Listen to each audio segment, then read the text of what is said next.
말씀 중하겠습니다. 절박한 순간에도 하나님은 함께 계신다. 절박한 순간에도 하나님은 함께 계신다라는 제목으로 말씀 증거하겠습니다. 신앙생활은 믿음의 여행입니다. 여행은 뭐겠습니까? 미처 보지 못했던 걸 보는 경험이에요. 낯설기 하기죠. 여행에 관한 좋은 글귀를 봤습니다. 여행은 얼마나 좋은 곳을 갔느냐가 아니라 그곳에서 누구를 만나고 얼마나 그 장소에 내 심장을, 내 가슴을 갖다 대었는 거가 중요하다. 맞는 말이죠. 여러분, 믿음의 여행은요, 하나님 만나는 겁니다. 그 여행을 통해서 하나님을 만나고 하나님께 우리 가슴을 가까이 대어보는 거예요. 그래서 주님의 마음을 알고 주님의 발걸음이 어디를 향하고 있는지, 그게 최고의 여행이라는 거예요. 아프리카 속담 보니까 뭐 다 아시죠? 빨리 가려면 혼자 가라, 멀리 가려면 함께 가라. 빨리 가려면 혼자 가라. 혼자 가도 느린 분 많아요. 근데 빨리 가려면 혼자 가라, 멀리 가려면 함께 가래요. 왜 그래 이런 말이 나왔습니까? 함께 있는 사람이 중요하다는 거죠. 중요한 건 사람은요, 뭐 늘 어떻게 함께 있겠습니까? 여러분들 뭐 계속 함께 있을 수 있어요? 뭐 예배 끝나고 뭐 팀 모임, 물론 거기까지 함께 하겠죠. 또 이후에 또 흩어질 거 아니에요. 선교직 가서도 흩어지죠. 각자의 사역지로. 사람은요 늘 함께 있을 수 없습니다. 전 돌아가신 이상혁 선교사님 그 어머니의 절규가 기억나요. 아들을 먼저 보냈잖아요. 그때 제가 임종 직전에 갔을 때 어머니의 절규, 아들을 살리시고 날 먼저 데려가시죠 주님. 그 아들과 떨어질 때의 아픔, 얼마나 그 통곡을 보러 하루부터 마음이 아팠는지. 우리 삶 속에서는 사람은요 늘 같이 할 수 없습니다. 중요한 건 주님은 늘 우리와 함께 한다는 거예요. 신앙인은 이것을 명확히 알아야 돼요. 다른 건 다 놓쳐도 딱 하나, 아무리 어려운 상황에도 예수님 우리와 함께 한다는 거예요. 예수님에 대해 설명하면서 가장 먼저 등장한 표현이 임마누엘이죠. 하나님이 우리와 함께 계시다. 마태복음 1장 23절. 그리고 마태복음 28장에서 나오죠. 예수님께서 세상 떠나기 전에 마지막 남긴 말씀이 내가 세상 끝날까지 너희와 항상 함께 있으리라. 이 말씀 얼마나 우리에게 위로가 되겠습니까? 우리는 내가 뭐 세상 사람들 그러잖아요. 잘 나갈 때 곁에 있고 잘 나갈 때 찾아오고. 예수님은 안 그렇습니다. 예수님은 잘 나갈 때도 곁에 계시지만 우리가 힘들고 괴롭고 어려울 때, 나 혼자 걷는 것 같을 때, 아무도 나를 알아주지 않는 그때에도 주님 우리 곁에 계십니다. 그래서 우리 이 고백, 임마누엘의 하나님 항상 내 마음판에 새겨진다는 거예요. 오늘 본문이 이 이야기입니다. 하나님이 우리와 함께 계시다는 이야기를 이 본문에서 볼 수 있어요. 다니엘의 세 친구 이야기죠. 느부갓네살이 금신상 만들었죠. 높이가 60규빗이래요. 30m 가량 되는데, 당시 여러분 중동 문화가 그 정교 일치입니다. 그들이 섬기는 신에 대해 절을 한다는 건 그들이 세운 지도자를 향해서 어떻게 보면 공경의 표현인데, 지금 금신상에 절하는 것은 느부갓네살 왕을 향해 절하는 것과 동일한 거예요. 근데 세 친구들이 당연히 거절하죠. 금신상에 절하는 것을 거부하고 뭐라고요? 우리가 경배할 분은 하나님 한 분밖에 없다. 3장 앞에 읽지는 않았지만 3장 18절을 같이 읽겠습니다. 그렇게 하지 아니하시라도 왕이여 우리가 왕의 신들을 섬기지도 아니하고 왕이 세우신 금신상에 절하지도 아니할 줄을 아옵소서. 타협하지 않는 믿음이죠. 우리 인생의 풀무불 같은 상황들, 고난의 상황들, 주님은 우리 곁에 늘 계십니다. 우리가 눈물 쏟는 그 자리에도 함께 계시고요, 배신당한 그 자리에도 함께 계시고, 건강을 잃고 병상에 신음하는 그 자리에도 함께 계시고요, 누구에게도 사랑받지 못하는 왕따 같은 인생에게도 주님 함께 하십니다. 바이러스로 인해서 사회가 각박해지고 괴로운 때에도 여전히 예배자들, 여전히 하나님의 백성들과 함께 하십니다. 그래서 우리는 늘 승리할 수 있어요. 주님이 함께 하시기 때문에. 주님이 함께 하시면 나타나게 되는 거, 첫 번째, 하나님 함께하는 여행할 때 첫 번째 뭐냐면은 모든 결박으로부터 자유케 된다는 거예요. 결박으로부터 풀린다는 거예요. 지금 결박에 묶인 채 갔더니 어때요? 하나님과 함께하니까 결박이 다 풀어졌어요. 중요한 건 우리는 누군가에게 다 묶여 삽니다. 어떤 사람은 돈에 묶여 살기도 합니다. 그 돈에 묶여 사니까 돈 하다가 돈 때문에 돈 더 벌려고 주일성수 빼먹기도 하고, 돈 통장 잔고를 보면서 흐뭇해하기도 하고, 돈 사라지면 불안해하고. 대개 보면 돈 때문에 초조해하는 분들 별로 없는데 11조 안 하는 사람 중에 은근히 있어요. 보면 그 하나님의 거 도둑질을 하는 그 순간에 돈의 노예가 돼버려요. 내 돈. 저도 종종 주보를 한번 싹 봐요. 3개월치를 충성하는 것 같은데 11조 하고 있나. 간혹 안 하는 분 나오거든요. 아니나 다를까 교회 사라지더라고요. 못 견뎌요. 그 영적인 에너지 분위기를. 본인이 깨지든지 순종해야 되는데 안 깨지니까 사라져 버리는 거예요. 또 어떤 분은 학벌에 매여 사는 분도 있습니다. 제가 예전에 저도 재수생 출신이거든요. 아는 형님이 있었는데 대학을 3번째 간대요. 그놈의 학벌 때문에. 왜 그러냐더니 어머니가 만족을 못한대요. 그 학벌에. 나름 좋은 학교였는데 부모님이 만족을 못하니까 더 나은 부모님 돈 가지고 흥청망청 쓰면서 공부한다고 거짓말하고 있어요. 제가 다 봤거든요. 이 부모님에게 매여 사는 인생, 부모님 백그라운드에 묶여 사는 사람들, 왜 이런 부모님 만났을까라고 원망하는 사람들, 또 어떤 사람은 또 칭찬에 묶여 삽니다. 남이 나를 칭찬은 좋아하는데 조금만 무시당하면 못 견디하는 사람도 있어요. 자기를 못 추스려요. 그래서 우리 예배 드려야 됩니다. 하나님의 칭찬 받아야만이 사람 평가 연연하지 않아요. 저도 지금 말 되게 천천히 하죠. 여러분 궁금하지 않습니까? 안 궁금해요? 500원인데 저도 이렇게 훈련 중에 이게, 왜냐하면 얼마 전에 제가 새벽 설교도 하고 했는데 이게 반응을 해줬어요. 많은 분들이. 근데 또 이렇게 우리 교회 시각장애우 윤석현 형제가 이렇게 되게 청력이 다 대단하잖아요. 그 이제 똑똑해요. IQ가 175라고 하는데 저를 피드백하는데 처음에 칭찬을 막 해요. 아우 목사님 막 칭찬이 막 나오길래 예상을 했죠. 곧 비난이 나오겠군. 아니나 다를까 이 중간 넘어가니까 비난은 아니고, 목사님 설교 좋았는데 발음이 새는 게 있대요. 막 흥분해서 막 십자가를 증거해야 되는데 이게 십자가인지 뭔지 모른다는 거예요, 자꾸 사람들이. 그래서 중요한 순간 발음 훈련 해야 된다고 하면서 저한테 그래요. 설교 전에 원고를 좀 천천히 읽어보래요. 하나하나 또박또박. 제가 해봤어요. 오늘 절박한 순간에도 하나님은 함께 계신다. 입이 찢어질 것 같아가지고 좀 하다 말았는데, 노래도 그래요. 그 나훈아 씨가 옛날 그랬잖아요. 나훈아 씨 요즘 트롯 요즘 떴잖아요. 나훈아 씨 그랬어요. 노래 잘하려면요 발음 하나하나를 정확히 해야 된대요. 발음을. 우리 찬양할 때도 그래요. 가끔 보면 우리 주님 이런 사람이 있어요. 지님. 발음 세는 분들이 있거든요. 한번 들어보세요. 나온다니까요. 저도 무지 세가지고 이제 훈련하고 있는데, 중요한 건 윤석현 형제가 피드백할 때 마음이 아프지가 않았어요. 좀 짜증은 났는데 어디 평가하고 그래, 어디 설교를. 농담이에요, 농담. 하여튼 중요한 건 그런 거 들을 줄 알아야 돼요. 듣는 귀 있어요, 듣는 귀. 그래서 우린 칭찬에 매이지 말아야 돼요. 하나님이 우리 인정하면 된다는데 뭘 그래. 우리 다 사랑받는 자녀거든요. 뭘 남을 신겼어요. 또 어떤 사람은 시기심에 묶여 사는 사람이 있어요. 질투심. 어떤 교회에 있었던 일이에요. 새가족부의 어떤 자매님인데 자기보다 어린 자매가 새가족 왔어요. 처음에 그 자매를 막 축복하더래요. 너도 둘 다 싱글인데 야 네가 좋은 배우자 만나기 원한다. 막 배우자기도 하다가 그 새가족부 그 여자 간사님이 나이가 좀 많았어요. 근데 자기가 기도해주던 그 자매가 진짜 시집을 먼저 가니까 뚜껑 열리더래 진짜.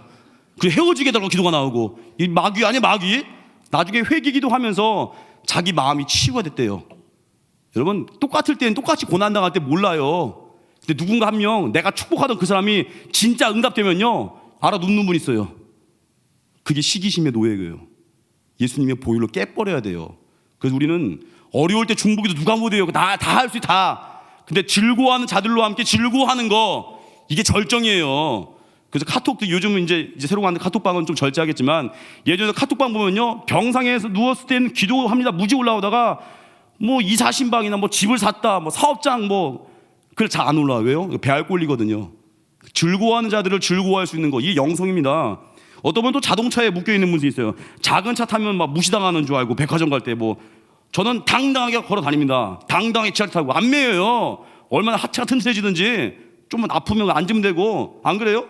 성교 보면 되고. 이번에도 저기 남양주 어디 신방 갔다 왔는데, 물론 갈 때는 거기 계신 진짜 남자의 사람이 차 타고 왔는데, 올 때는 당국역에서부터 지하철로 와야 돼요. 여기까지 55분을. 재밌게 왔어요. 그래도 신나게 왔는데, 중요한 건 이런 거 대중교통에 매일 자동차 묶일 것도 없어요. 우리 하나님이 얼마나 우리 사랑하시는지. 요즘 대중교통으로 못 가는 데가 없잖아요. 다 갈 수 있거든요. 지금 중요한 건 하나님이 함께하면요 결박이 다 풀리는 거예요. 사도행전 12장 보니까 헤롯이 크리스찬들 핍박했죠. 야고보 순교했죠. 베드로 옥에 갇혔죠. 쇠고랑에 매였는데 그때 하나님의 천사가 나타났습니다. 사도행전 12장 7절에 호련히 주의 사자가 나타나며 옥중에 광채가 빛나며 또 베드로의 옆구리를 쳐 깨워, 얼마나 깊이 잤는지 옆구리를 쳐서 깨웠대요. 이르되 급히 일어나라 하니 쇠사슬이 그 손에서 벗어지더라. 풀렸대요. 왜 이게 가능했죠? 그 앞에 내용이 중요해요. 12장 5절 보니까 교회가 그를 위해 간절히 하나님께 기도했다는 거예요. 간절한 중보기도. 여러분 개인 기도도 힘이 세지만 중보기도는 특별히 힘이 셉니다. 여러분 중보기도는 하늘 문이 열리고요 한 영혼을 사망에서 생명을 옮길 수 있는 이 나라 위한 중보기도 하셔야 돼요. 나라를 절망해서 다시금 생명을 옮기는 길, 그게 기도했다는 거예요. 새벽에 이제 느헤미야 말씀 끝나고 이제 목사님께서 에스더서 설교를 내일부터 하신다고 했죠. 느헤미야의 리더십 핵심이 뭐예요? 그는 영적인 권위가 있었어요. 영적인 권위. 잘못된 모습 보았을 때 하나님께 기도하고 민장들을 꾸짖을 수 있었어요. 이게 왜 가능해요? 그게 영적인 권위. 저 목회자로서요 언제 사역이 6인 줄 아십니까? 말씀 증거하다 보면요 이 말씀이 누군가에게 아파요. 그럼 그 본문을 그 얘기를 빼고 싶은 유혹이 와요. 그게 괴로운 거거든요. 그때 타협하면요 목회 때려쳐야 돼요. 근데 타협하지 않고 그 영혼이 상처받든 안 받든 그건 주님께 맡기고 막 증거하면요 묘해요. 성령이 일하시고요. 어느 때는 정말 센 설교인데도 불구하고 꼬꾸라지는 사람이 나오고 이를 갈고 떠나기도 하겠지만 하나님 말씀을 있는 그대로 원색적으로 증거할 수 있는 거, 이게 제 기도 제목이에요. 내 평생 주의 복음 증거할 때 타협하지 않게 하시고 굽히지 않게 하시고 원색적인 복음을 담대히 증거하게 해달라고, 이게 제 평생 기도 제목입니다. 왜요? 영적 권위 없이 어떻게 말씀을 증거하겠어요? 영적 권위 없이 어떻게 사람을 품겠습니까? 여러분, 우리는 사람에게 매이는 게 아니에요. 사람은 사랑하는 대상이지 그 사람이 매일 수 없습니다. 왜요? 주님이 우리에게 능력을 주시거든요. 그래서 하나님이 함께하는 사람은요 묶여있는 결박으로부터 자유케 됩니다. 돈이 있고 없고 문제되지 않습니다. 관계에 매이지도 않습니다. 저 사람과 나와의 관계가 끊기면 걱정할 거 없어요. 저 그룹에서 나를 빼면 걱정할 거 없어요. 저 직장에서 나를 내쫓으면 걱정할 거 없어요. 왜요? 주님이 항상 함께 하신다는 거예요. 믿으시죠? 이 믿음 가운데 당당히 서십시오. 쫄지 마시고 힘차게 영적 권위로 무장하는 거예요. 그래서 새벽기도 나와야 돼요. 새벽기도. 두 번째입니다. 하나님이 함께한 여행할 때 광야가 문제되지 않는다는 거예요.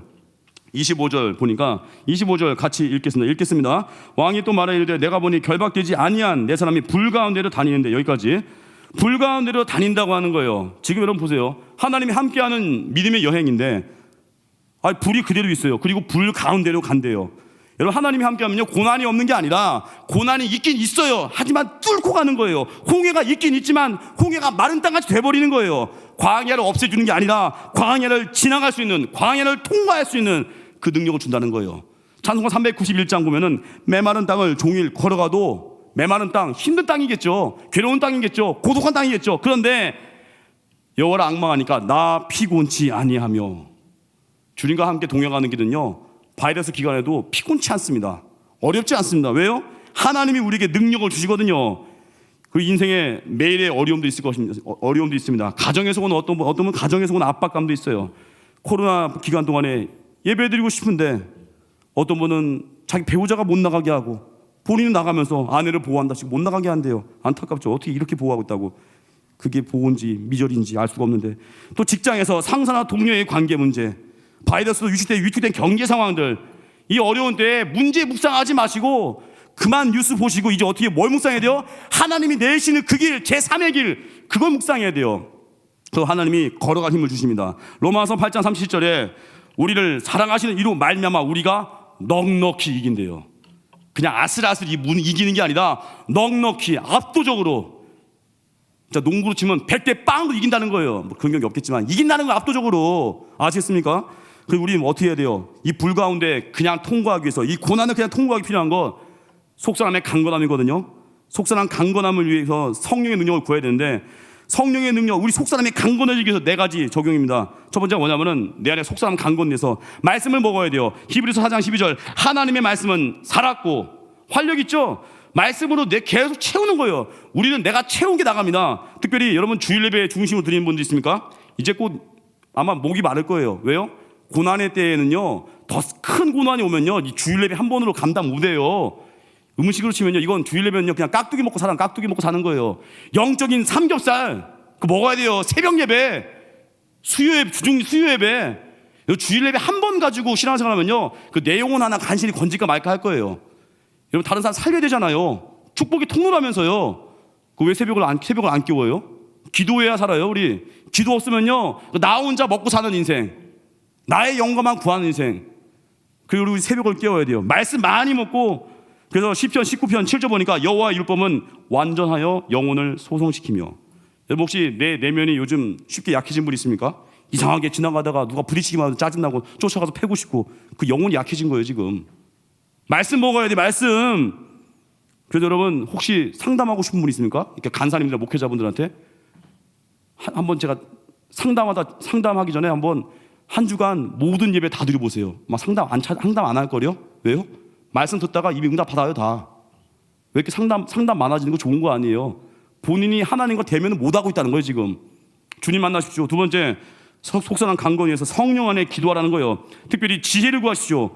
누굴 만나기 전에 기도하시고, 만난 이후에도 기도하시고, 사업하기 전에 기도하시고, 결혼 전에 기도하시고, 뭐든지 지혜. 왜요? 지혜가 능력이거든요. 야고보서 1장 5절에 너희 중에 누구든지 지혜가 부족하거든 모든 사람에게 후히 주시고 꾸짖지 아니하신 하나님께 구하라. 지혜 구해야 돼요. 우리 결정 못합니다. 되게 내 눈 보고 결정하면요 그 삑살이 나요. 근데 하나님의 시각으로 결정할 때 그때 은혜가 임하고, 하나님의 눈을 가지고 결정할 때 그때 속지 않아요. 저도 우리 이진의 지체분들, 이진에 보니까 100명 넘는, 정확히 127명, 저희 간사님이 알려주더라고요. 127명. 저는 전체 숫자는 안 써봤는데 그냥 전체 볼 수 있으니까 127명 놓고 중보기도 하다 보면요 어느 때 마음이 진짜 기도하다 보면 아픔도 오고요, 진짜 전화해보면 진짜 구구절절한 아픔들이 나오고, 또 저 어떤 분 제가 무슨 기도 한지 아십니까? 하나님, 이 영혼도 어떻게 내가 돌봐야 되겠습니까? 누굴 만나야겠습니까? 또 누구는 전화만 해야겠습니까? 다 기도하다 보면요 하나님이 주는 지혜가 있어요. 그때 누굴 만나야 될지, 누구를 연락해야 될지 제 힘으로 못해요. 그 이번 주도 막 신방 다니면서 느꼈던 게 뭐냐면, 야, 정말 절묘한 타이밍에 주님이 만나게 하셨구나. 그걸 깨닫는 거예요. 여러분, 지혜를 구해야 됩니다. 또 세 번째, 영적인 운동. 속사람 강건하면서 영적인 운동하십시오. 영적 운동이 뭐예요? 섬기는 거예요. 은혜 받은 거를요 이렇게 자꾸 전하고 흘려보내야 돼요. 우리 교회도, 저희도 보니까 설교 요약해서 올리는 간사님 요 앞에 계시네. 요약하고 계십니까? 안 하는 것 같은데 내용 메시지가 없나? 하여튼 요약하는 분 있어요. 열심히 요약해가지고 올리는데 그게 옮기면서 강해지는 거예요. 나도 성장하는 거거든요. 우리 교회도 그래요. 이제 웬만큼 이제 우리 교회 이제 한 5년, 3년, 5년 넘고 또 새벽기도 나오고 주일예배도 하면요, 이제 헌신 좀 해야 되는데 왜 이렇게 그 발이 굼뜨신지. 굼뜬 건 좀 굼뜬데 하여튼 그걸 자꾸 결단을 못 하는 거예요. 이제 받았으면 어떻게 흘려 보내야 돼요. 근데 내가 맨날 혼자만 은혜 받고 계속 다니니까 리더 하실래요? 또 쭈뼛쭈뼛. 간사 하실래요? 쭈뼛쭈뼛. 뭐 좀 선교 좀 갈래요? 쭈뼛쭈뼛. 아니 그렇게 말씀 먹었는데 아직도 쏟아고 흘려보내지 않고 뭐예요? 말씀 변비예요? 은혜 변비예요? 은혜 변비? 이은혜 자매 변비가 아니라 은혜를 왜 안 흘려보내냐고요. 혼자만 꿍치고 지금 맨날. 이제 좀 전하십시오. 그만 좀 이제 혼자만 꿍치시고 전할 때 강해지는 거예요. 네 번째 뭐예요? 속상한 강건위에서 처음에 말씀 먹고, 두 번째 성령 안에 기도하고, 세 번째 영적인 운동 섬기는 거, 네 번째 뭐예요? 조건과 관계없이 감사하고 기뻐하는 거예요. 명령이니까. 이거 순종할 때부터 길이 열리는 거예요. 명령은 그냥 순종이에요. 기사충성이에요. 돌아가신 원로 목사님 이야기, 이름만 얘기도 아는 목사님일 겁니다. 그 원로 목사님의 이야기인데, 한 번은 스승의 날에 어떤 집사님 부부가 편지를 썼대요. 그 목사님에게. 감사의 편지라고 합니다. 근데 읽는 내내 눈물이 나더래요. 그 이야기가 이렇습니다. 그 편지 주신 그 집사님 남편분이 회사에서 파견받아가지고 오사카에서 일을 하게 됐습니다. 근데 이 부부가 그 서너 살 먹은 그 아들과 함께 외출 준비를 하다가 아들이 정원에 있는 작은 연못에 빠져버린 거예요. 근데 진짜 시간 바로 결국 건져냈는데 그 아들이 뇌가 손상이 됐어요. 그 일이 있고 1년쯤 지나서 그 가정을 만났을 때, 그 가정을 이제 그 목사님 만난 거예요. 그 편지를 보니까 사고가 난 후에 하나님이 그 사고가 난 그 가정에 주신 은혜가 너무 컸다는 내용이, 은혜의 내용이 그 편지에 있다는 거예요. 그 여지사님이, 그 사고 난 아들의 그 어머니 여지사님이 아들이 뇌에 문제가 오니까 주님께 필사적으로 매달렸대요. 당시 그 남편분은요 믿음이 별로 없었다고 합니다. 그 여자분 여지사님이 혼자 죽기 살기로 매달렸대요, 주님께. 그러면서 하나님의 성령, 하나님 주신 성령의 능력으로 하나님께서 속사람을 강건하게 막 해주시더래요. 성령과 함께 기도하니까 기도가 안 힘들더래요. 오래 기도해도 안 힘들고, 그리고 성경 말씀이 정말 꿀맛 같다고 하는 거예요. 그리고 그 여지사님이 그랬어요. 그 목사님에게 고린도후서 3장 17절 인용하면서 주의 영이 계신 곳에는 자유가 있느니라 라고 하시면서 고난 가운데 자유함을 누리고 있다는 거, 그걸 말하더래요. 그리고 성령 충만한 가운데 아들 간호하는 게 전혀 힘들지 않았다는 거예요. 그리고 나서 이제 병실을 찾아오잖아요. 아들이 입원해 있으니까. 병실에 오는 사람들마다 그분들에게 예수님 믿으십시오 라고 전도하고 있더래요. 자, 그 어려운 상황 가운데. 그래서 그러다가 옆집에 사는 분인데, 어떤 학원을 경영하는 일본 여자분인데, 그분이 평상시에는요 예수 믿으세요 할 때도 그냥 나 바빠요 하고 가버린대요. 나 바빠요 가버리는데, 갑자기 이분이, 그 바쁘다고 하신 분이 이제는 복음을 듣고 영접하더래요. 왜요? 지금 아들이 지금 죽느냐 사느냐 많은 그 고비 가운데 있는데, 그 아들의 어머니가 얼굴이 너무 광채가 나니까 뭔가 있겠구나. 저분 예수님 믿는 분이지? 그거 보고 예수님 믿었다는 거예요. 한마디로 이 아들의 아픔 통해서 많은 영혼들을 전도하게 되었다는 거예요. 당시에 이 집에 또 초등학교 2학년 된 딸이 있는데, 그 딸이 한 편의 시를 썼는데 그 100일장에 입선되었대요. 그 시가 이거였어요. 12년이 지났다. 지금까지 기도를 해왔는데 소용이 없었다. 하지만 우리는 하나님을 버리지 않고 열심히 기도한다. 하나님 안 떠났다는 거예요. 왜냐하면 하나님이 우리에게 시간을 주시는 것일지도 모르기 때문이다. 우리 오빠를 보면 왠지 마음이 행복하다. 오빠 얼굴을 보면 오빠가 누워있는 모습이 꼭 천사가 누워있는 모습 같다. 우리 오빠는 그 어려운 위기에서도 이겨내리라 믿는다. 우리 오빠가 빨리 나았으면 좋겠다. 이게 성령이 함께하는 사람의 고백이에요.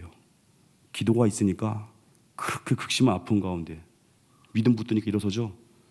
윤석열 형제 요즘 격리 상황이라서 못 나오잖아요. 저 거의 매일 진짜 거의 뭐 기도 시간 못지않게 통화도 하고 있는데 길게 통화한다는 얘기예요. 근데 통화 많이 하는데 그 형제 간증이 기억나요. 그 형제 어머니가 그 조계종 출신의 뿌리 깊은 불교 집안이에요. 근데 지금 어머니가 교회 권사님이거든요. 그 사연이 뭐였냐면은 윤석열 형제가 태어나자마자 의료진의 실수로 눈 실명하니 하고 나서 별짓 다 하다가 예수 믿으면 눈 뜰 수 있대요. 그 소문 듣고 교회 나간 거래요. 그 엄마가. 아들은 눈은 멀었지만 그 어머니에게 믿음이 자라고 있었고, 또 윤석열 형제가 비록 시각 장애 오지만 믿음 안에 커가는 모습을 보고 그 어머니의 믿음도 동시에 커졌대요. 경기도에 있는 좋은 교회에서 교회 권사님으로 잘 섬긴다고 합니다. 이게 고난으로 끝난 거예요? 아니죠. 그 배후에 일하신 하나님의 손길, 성령과 동행할 때 그게 가능한 거예요. 어떤 난관이 와도 주님이 함께 하시면 능히 가장 좋은 걸로 바꿔준다는 거, 그게 능력이에요. 여러분, 우리 인생도 그렇습니다. 정신적으로 부도가 날 상황들이 우리에게 올 때가 있어요. 하지만 주님의 은혜를 구하고 성령과 함께 달려가면은 이 둘째 아이가 오빠를 보면서 하는 이 고백, 천사 보는 것 같아요, 이 고백이 나온다니까요. 하나님이 함께하는 시간은요, 광야가 문제되지 않습니다. 성령으로 채우면 이긴다는 거예요. 마지막 세 번째, 믿음의 여행, 하나님이 우리에게 주는 축복이 뭐냐면 손해보지 않게 하신다는 거예요.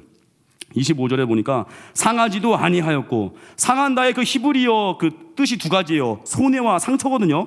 상하지 않았다는 게 뭐예요? 손해보지 않았다는 거예요. 예수 믿으면 어때요? 손해보는 것 같죠? 아유, 우리 인간관계도 그렇잖아요. 내가 예수만 안 믿으면 저걸 그냥 진짜 머리채 뽑아버려, 이럴 수도 있지만 못하잖아요 지금. 웃으시는 분 해본 것 같은데 아니겠죠. 근데 맞붙어 싸움은 이길 수 있는 것 같은데 안 하잖아요. 우린 용서하잖아요. 왜요? 주님이 갚아줄 거 믿으니까. 우리는요, 어떨 때 잘해도 큰 소리 못 쳐요. 근데 성경은요, 손해보지 않는데요. 또 우린 이러죠. 다 줄 때 손해 아닌가? 아니에요. 누가복음 6장 38절 보니까 주라 그리하면 너에게 줄 것이니 곧 후일이요 누르고 흔들어 넘치도록 하여 너에게 안겨주리라. 다 줬는데 손해가 아니래요. 더 주신다는 거예요. 또 우리 하나님 나라 위해서 헌신할 때, 뭐 선교 갈 때, 또 예배할 때, 주의 직분을 감당할 때 시간 뺏기는 것 같죠? 손해보는 것 같죠? 이 앞에 계신 간사님도 바쁜 사업 하시는데 토요일날 리동 모임 왔다 가면요, 왕복 2시간에 거의 3시간 뺏기는데 왜 와요?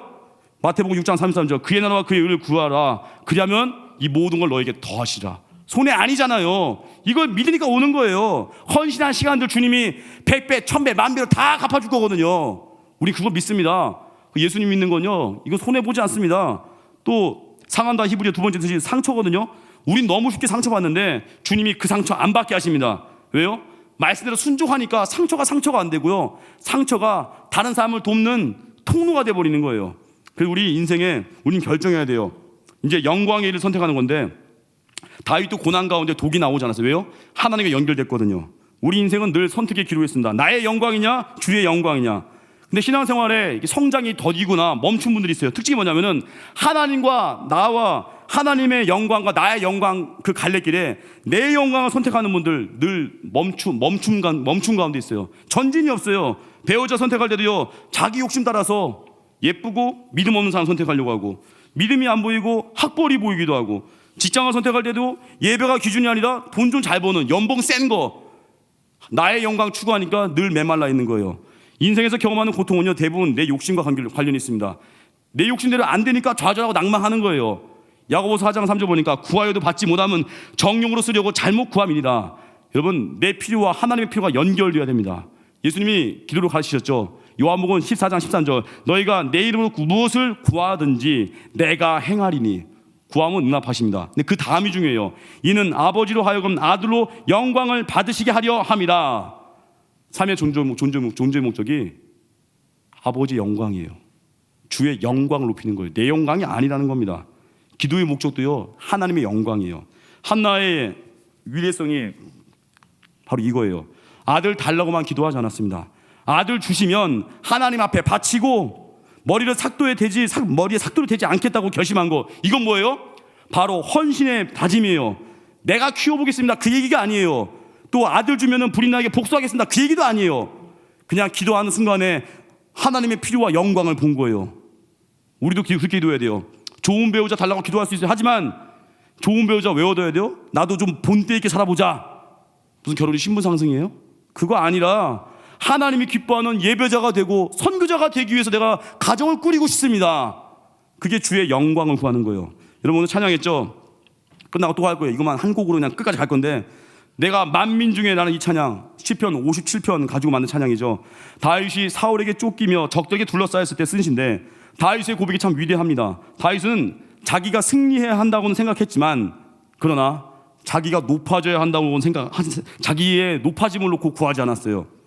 그리고 제가 저 범죄한 왕을 쫓아내고 왕이 될 사람입니다, 내가 왕이 될 상인가, 이거 없어요. 다윗은 아시겠습니까? 그냥 그것도 없고, 오 하나님 어서 오셔서 원수들을 제 발밑에 굴복시키소서, 이런 기도도 아니라 다윗의 마음은 딱 하나였어요. 시편 57편 5절, 하나님이여 주는 하늘 위에 높이 들리시며 주의 영광이 온 세계 위에 높아지기를 원하나이다. 무슨 일이 일어나든지 주만 높아지기를 원합니다. 하나님 중심의 인생, 이게 다윗의 고백이었어요. 성공해도 주를 높이고 실패해도 주를 높일 수 있는 인생, 이게 다윗이었어요. 어떤 상황에도 예배를 통해서 영광을 줄 수 있는 인생, 그게 능력이에요. 믿음의 청년분들 계십니까? 하나님과 또 배우자 딱 있었을 때 하나님을 선택할 것인지, 예쁘고 믿음 없는 자매를 놓고 선택할 것인지, 어떻게 선택할 거예요?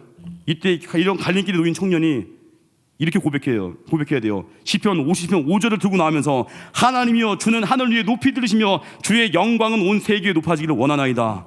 이걸 말하면서 하나님을 붙드는 거예요. 이 고백을 하면서 야망에 불타는 젊은이가 야망을 접어버리고 하나님의 이름이 내 야망보다 높아지기를 원합니다, 이렇게 고백하면요, 그 청년이 다윗 되는 거예요. 토요일 저녁에 안락함이냐, 영혼을 위해서 내가 리더 모임에 와서 한 영혼을 위해서 중보기도 할 것이냐 고민하는 분이 있습니까? 내 안락함을 버리고 주의 영광을 위해서 내가 토요일 저녁에 오겠습니다. 주님이 능력 주실 거예요.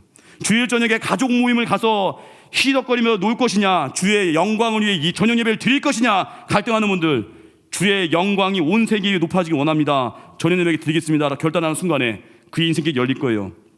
주일 성수를 못하는 돈 잘 버는 직장이냐 아니면 예배냐 갈등할 때 오직 나의 삶은 예배입니다 하고 예배를 선택하는 그 사람에게 하나님이 축복하실 거예요.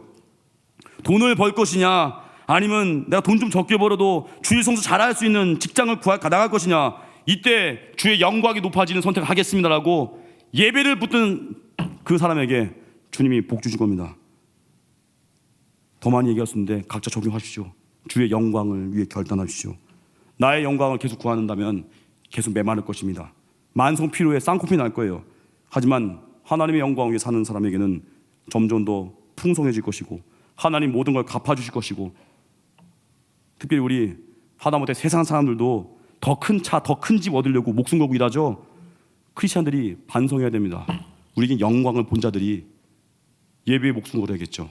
바이러스가 이렇게 난무할 때 마스크 쓰고서 내가 예배 드리겠습니다 결단하는 거예요. 이럴 때 예배 드리면 이게 전도예요. 누가 물을 거 아니에요. 최근에도 어떤 물어더라고요. 직장 갔더니 교회 직장 동료분들이 물었대요. 주일날 교회 다녀왔어요? 하고. 왜 물어봐요 그게? 교회 이제 물어봐. 근데 그 질문에 답을 못 하겠더래요. 갔습니다 하면 되는데 왜 답을 못 해요? 욕 먹을까 봐. 제가 그분 믿음 약하다 하는 게 아니라 우리 신앙생활 담대하게 하십시오. 왜 바이러스인데 예배드려 할 때 말해야 이때가 전도의 기회예요. 내 목숨도 주님 것이기 때문에 나 예배드리다가 죽어도 괜찮아. 그러면 사람들이 들을 거예요. 이 사람 진짜구나. 나유롱 아니네. 바이러스는요 우리 신앙의 진짜를 보여줄 기회입니다. 예배에 목숨 거시고 끝까지 헌신을 다짐하시고 하나님 말씀이 우리 마음에 선포될 때 미루지 마시고 이제 결단하십시오. 주를 위해서 우리들의 우정, 우리들의 물질적 소유, 우리의 육체적 안락들 다 버리고 주를 위해서 야망도 버리고 주를 위해 명예도 버리고 주를 위해 건강도 버리고 내 생명을 포기할 때 주님이 그걸 다 돌려주신다는 거예요. 누가복음 말씀같이 후일되어 흔들어 넘치게 하십니다. 이 말씀 가운데 우뚝 서는 하나님의 선 되기를 주님으로 축원합니다. 자리에서 일어나겠습니다. 내가 만민 중에